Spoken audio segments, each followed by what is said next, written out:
Әлемде биткоин мен мұнай бағасы күрт арзандады. Бір баррель қара алтынның құны $75 дейін түсіп, криптовалюта санаулы сағатта қаңтардағы қалпына оралды.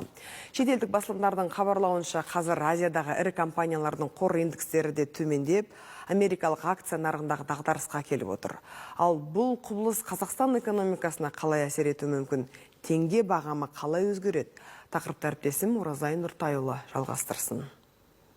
Ірі компаниялардағы акция нарығы мен қор индекстерінің арзандауы ең әуелі Жапония мен Кореяда басталды. Оның әсерінен Қытайдағы өндірістік көрсеткіште төмендеген. Акция нарығының құлдырауы бүгінде Еуропадағы компанияларда да байқалуда. Ал күні кеше дүниежүзі бойынша мұнай мен биткоиннің де бағасы айтарлықтай арзандаған. Сарапшылардың айтуынша, бұл құбылыстар әлемдік аренада маңызға ие болғанымен, әзірге Қазақстан экономикасына әсері жоқ. Для нас обвал биткоина хоть ноль будет, все равно. Биткоиннің арзандауы бізге еш әсер етпейді. Мейлі оның құны нөлге түсіп кетсе де, теңге оған тәуелді емес. Ал мұнай бағасының құлдырауынан әзірге қауіп жоқ. Бірақ қара алтын арзан бағада қалып қойса, ел экономикасын тығырыққа тіреуі мүмкін. Дегенмен қазір әлем бойынша акциялар мен бағалардың төмендеуі уақытша дүние ғана. Оны кризис деп айтуға келмейді. Сарапшылар қазір теңгенің одан әрі құлдырауына әкелетіндей себеп жоқ дейді. Негізі ұлттық валютамыздың әлсіреуі осы жаздың басынан бері қатты байқалып келеді.